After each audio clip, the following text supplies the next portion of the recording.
Will AI replace your manager? That's today's LearnGeek Big Question. Hi there, I'm JD from LearnGeek and Exonify, and I tackle one big question from the L&D community every week here on my LearnGeek YouTube channel. This week we're talking about artificial intelligence. Because of course we are. Just how sick and tired of AI talk are you right now? Well, I have good news. It's not just you. In fact, a study published in the Journal of Hospitality Marketing and Management found that describing products as using AI actually lowers a customer's intention to buy it. Now, the survey attributed this to a limited knowledge and understanding about the inner workings of AI tech, along with a lack of transparency around how a person's data is being used. This lack of trust causes people to make their own subjective judgments about the technology, regardless of its potential value. So if you're a vendor or an analyst or a thought leader, you might want to stop using AI as a catch-all term that you think is just going to get people's attention for positive reasons, and instead start focusing on the ways new and enhanced technology can actually help people solve problems that they really care about. And that is what leads to today's question.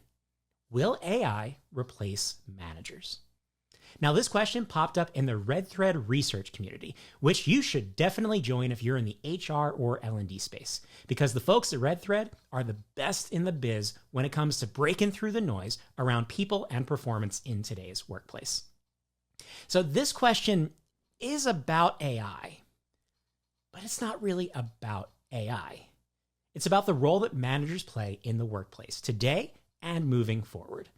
So to answer this question, we can't just start talking about tech. We need to first define what a manager is, what they're expected to do on the job, and most importantly, the value that a manager provides within an organization.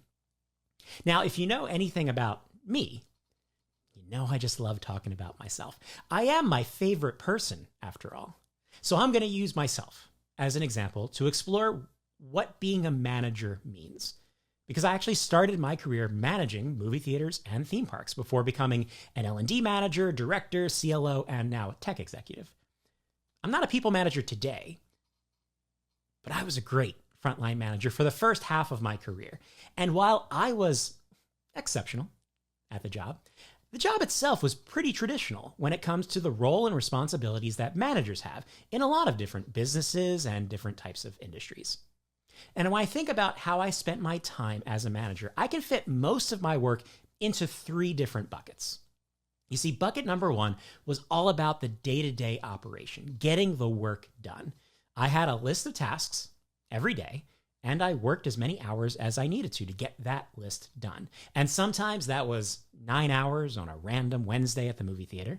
And then sometimes that was 14 or more hours because it was Christmas time at the Magic Kingdom. Now, that list included everyday stuff, opening and closing procedures, bank deposits, staffing adjustments, those kinds of things. And then sometimes the list also included more, irregular ad hoc items, things like doing inventory, conducting interviews, receiving deliveries, employee scheduling, paperwork, all of those other types of ideas. And I had to get everything on these lists done so that the doors opened and then the doors closed, as expected on a given day. Now, the second bucket was on fire.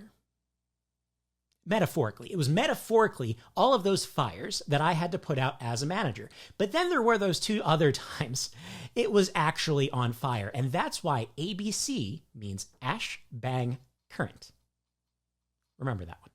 Anyway, I spent lots of time and frankly burned lots of calories running between those kind of combustible moments.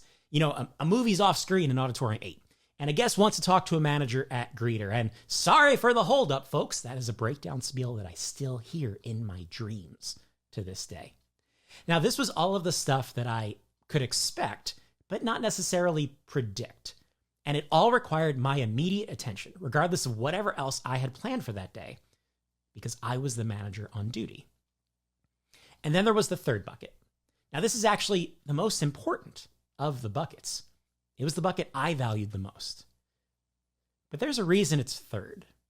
Because the unfortunate reality was that this bucket of stuff often got sidelined because the other two buckets were the must-do items. You see, the third bucket is the people side of the job, helping my team members do their best work, solve problems, and exploring new opportunities. So that's everything from coaching, mentoring, training, development. I didn't want to let these activities fall off the list, but that usually meant working the extra 10 or 20 hours per week to make sure my team members got the attention they deserved. And that's not just my past reality as a manager. This is still reality for lots of people doing the manager job today. They're working 70 plus hours per week just to keep the machine running. They're being asked, and I'm going to put the word asked in big quotes. They're being asked to do more with less, and they're burning out as a result. So that's what a manager does, or at least what I did and what I continue to see people doing in the manager role. But that's not the value of a manager, especially a great manager like me, and what they provide in terms of value to their organization. Managers are more than their task lists. They're more than the boss. They're more than an authority figure. A manager is a connection point. They're the basis of a relationship that an employee has with an organization. And this is especially true in frontline workplaces, where employees may never see the corporate team. In those cases, the manager is the company, and they make or break the work experience. You know that popular LinkedIn meme that says people don't quit jobs, they quit managers? Now, I don't fully agree with this statement, but it does accurately reflect the undeniable fact that managers are the most important people in the workplace. And we have to acknowledge this before we start talking about technology, specifically AI, in relation to the manager role. Remember, AI doesn't replace people. Organizations replace people. AI-enabled technology just completes tasks. So managers, they have these overflowing task lists. It makes sense to figure out if and how AI can help alleviate this problem, improve their ability to do their jobs and provide added value to the organization.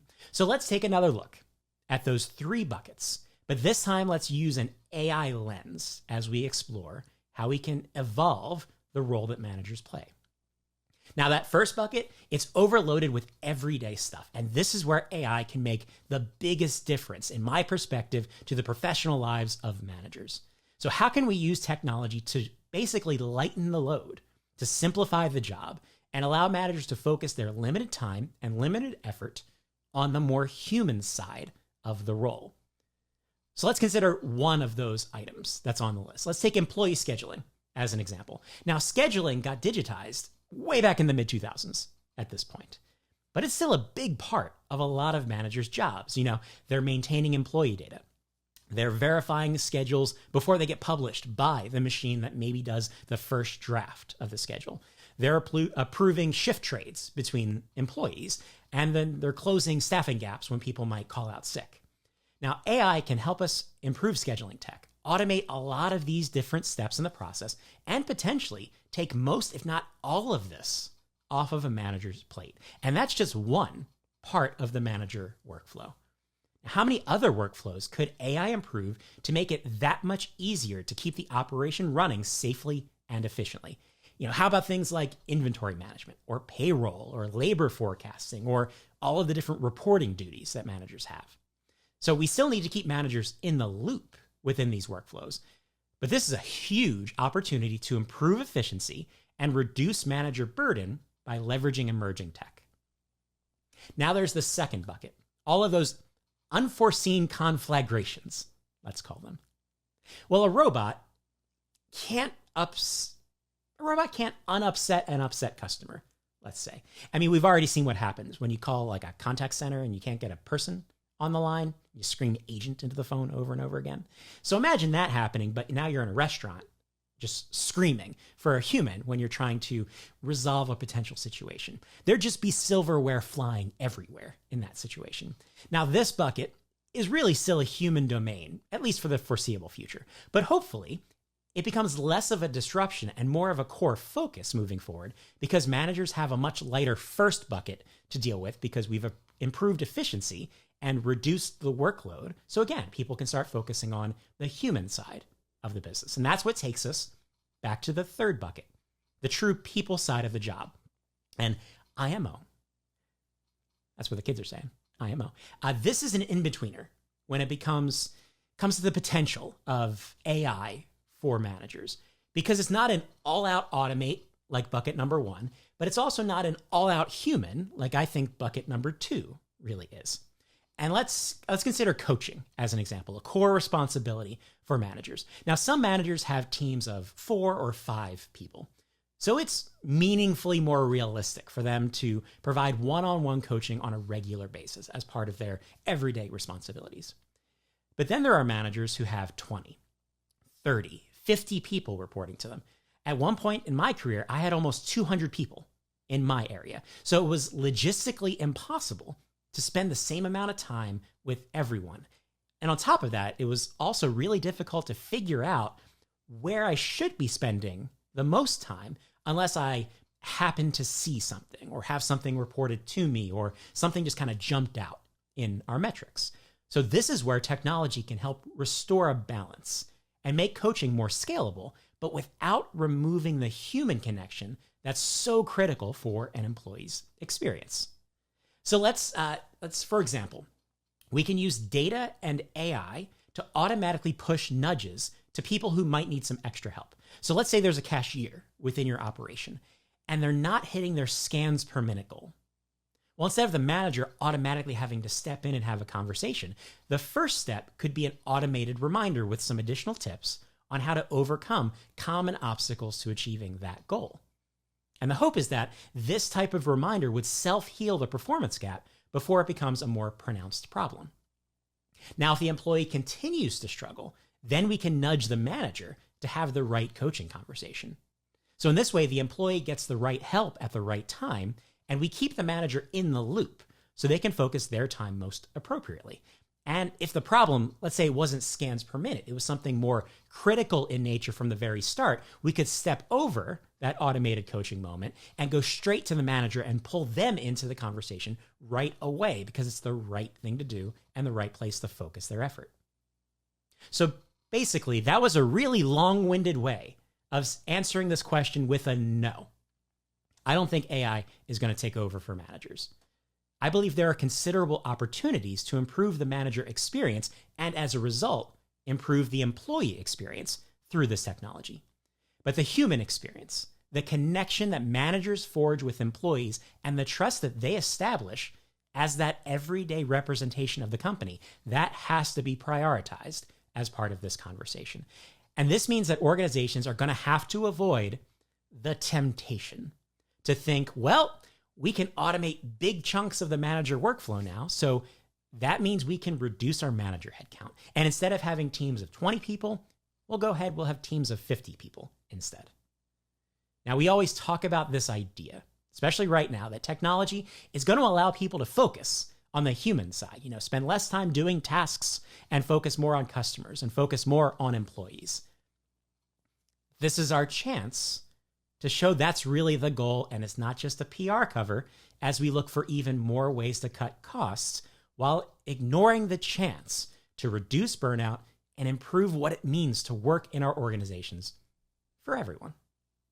And then maybe, just maybe, if we properly leverage technology to simplify the manager role so that the most important people in our organizations can focus on the most important parts of their roles, they'll be able to add a fourth bucket of responsibility. Because you may have noticed that I didn't mention spending a lot of time focused on myself, my goals, my career plans, my development as part of my manager priorities. So if we want people to take control of their own careers and find real opportunities for growth within our organizations, we need to give them time and make it a priority, just like everything else in those other buckets. And this goes for managers too. And that is my LearnGeek Big Question for this week. So if you have a question of any size that you'd like me to explore, be sure to connect with me on LinkedIn or contact me via my website at learngeek.co. Until next time, thanks for everything you do. Let me know how I can help, and be well.